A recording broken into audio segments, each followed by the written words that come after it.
Bonjour et bienvenue dans cette vidéo. Une réflexion aujourd'hui sur l'estime de soi. Vous savez que l'estime de soi repose sur la reconnaissance de notre valeur. Plus notre estime est grande, plus nous allons faire des choix de vie dans une fidélité bienveillante à nous-mêmes. Et plus nous allons faire des choix de vie, plus notre estime va grandir. En revanche, faible estime de soi et pauvre choix vont de pair. On sait tous qu'une faible estime de soi fera que nos choix et nos décisions seront plus ou moins heureux. Ça peut même modifier concrètement le cours de notre vie par les choix que nous allons faire qui vont simplement contribuer à renforcer le peu d'estime de soi. Et à long terme, les conséquences peuvent même être dévastatrices, à moins d'en prendre conscience et d'agir en conséquence. Développer l'estime de soi permet de se sentir mieux.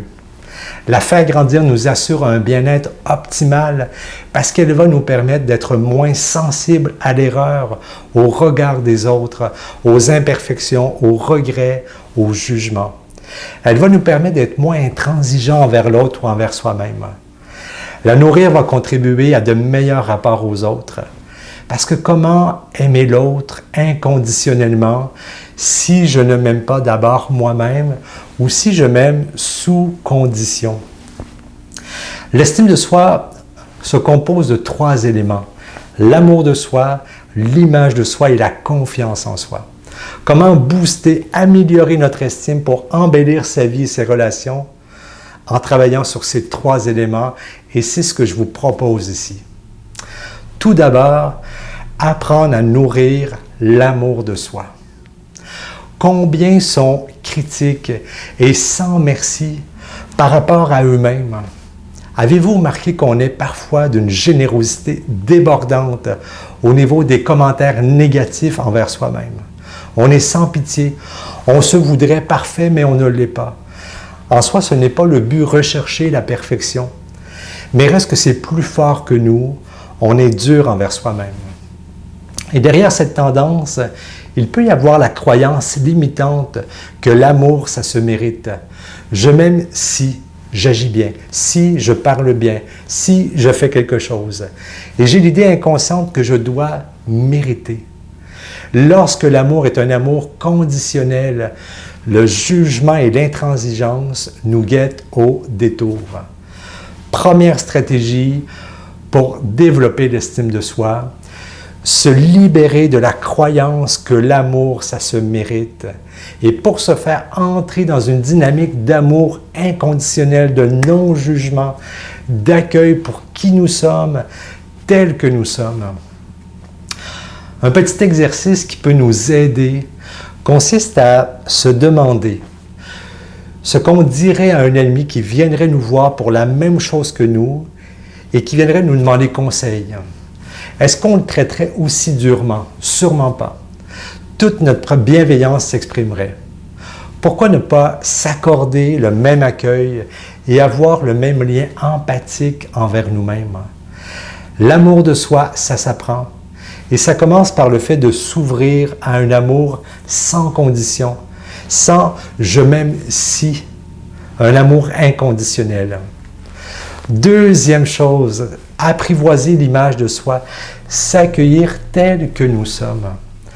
La deuxième composante de l'estime de soi est l'image de soi. Comment je me regarde? Comment je me parle? Qu'est-ce que je dis de moi? Qu'est-ce que je vois quand je me regarde? Suis-je en mesure de me regarder avec amour, respect, douceur, bienveillance? Et je connais les gens, vous savez, qui sont incapables de se voir en photo. Ils évitent. Personnellement, j'ai vécu la même chose. Alors que j'ai donné des milliers de conférences et de formations depuis des années, à un moment donné, j'ai réalisé que j'évitais de me regarder en vidéo ou de me réécouter. Entendre ma voix me faisait tellement bizarre. Et ce que j'évitais en fait, c'était ce que ça me faisait vivre intérieurement. De me voir. Et de voir aussi le miroir que j'avais sur ma propre capacité à me regarder, à m'écouter et donc à m'aimer tel que je suis. Et plutôt que de continuer à fuir mon manque d'estime de moi-même, j'ai osé regarder en face. J'ai osé regarder ce manque d'estime en face. Et ça, c'est inconfortable. Et combien libérateur. Et je me suis permis de me réécouter.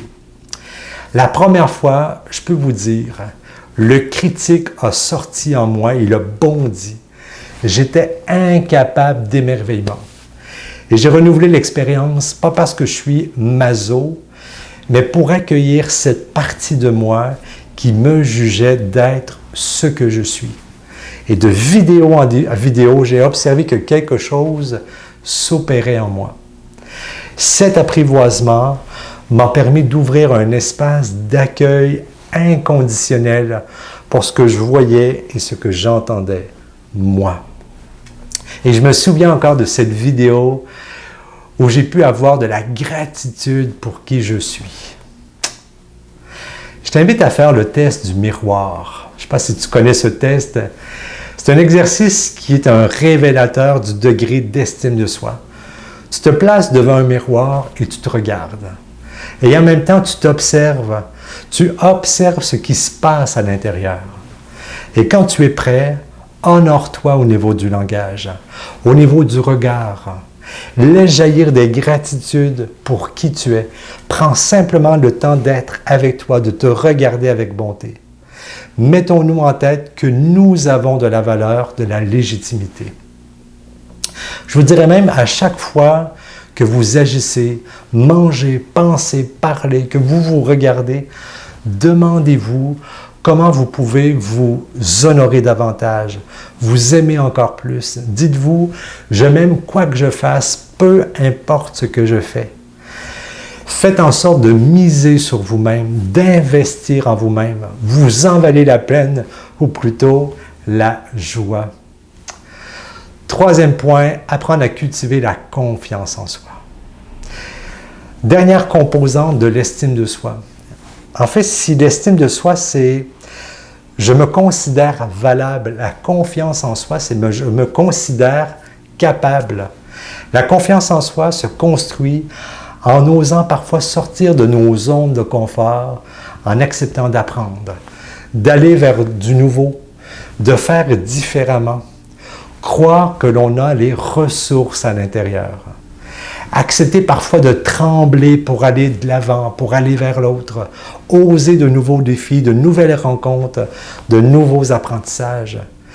Tout cela va contribuer à nourrir la confiance en soi, qui va avoir un impact direct sur l'estime de soi. La stratégie que je vous propose ici, c'est de remplacer la pensée « je n'ai pas ce qu'il faut »,« je ne suis pas à la hauteur »,« je ne sais pas comment faire », parce ici c'était possible. Et si j'avais toutes les ressources, en fait, si ce n'est pas 100% impossible, c'est donc que c'est peut-être possible. Et si tout devenait possible à partir d'aujourd'hui? Donc, première chose pour booster l'estime de soi, se libérer de la croyance que l'amour, ça se mérite. S'ouvrir à un amour inconditionnel, sans jugement. Je m'aime, point final, et non, je m'aime si. Deuxièmement, apprendre à se regarder avec bienveillance, à s'honorer dans sa manière de se parler. Tout cela pour transformer l'image de soi. Les neurosciences ont démontré qu'une phrase négative est 7 fois plus puissante qu'une phrase positive. Redoublons d'efforts pour nourrir ce qui donne la vie. Et enfin, aller de l'avant en sortant de nos petites zones de confort qui font que notre confiance en soi ne se développe pas, stagne, pour nous permettre d'aller de l'avant, de réaliser la vie de nos rêves. D'autres stratégies peuvent nous aider à construire l'estime de soi, comme le fait d'apprendre à faire la paix avec son passé. Le passé n'est pas égal au futur. Le futur dépend seulement de notre aujourd'hui. Aussi apprendre à prendre soin de soi ou à vivre en accord avec ses valeurs ou ses besoins. J'espère que cette vidéo vous inspire à prendre soin de l'estime de vous-même en travaillant sur l'amour, l'image et la confiance en vous. Si vous l'avez aimée, n'hésitez pas à la partager si vous croyez qu'elle peut faire du bien à d'autres personnes. Abonnez-vous à cette chaîne si ce n'est pas déjà fait. Et quant à moi, je vous dis à très bientôt. Bye!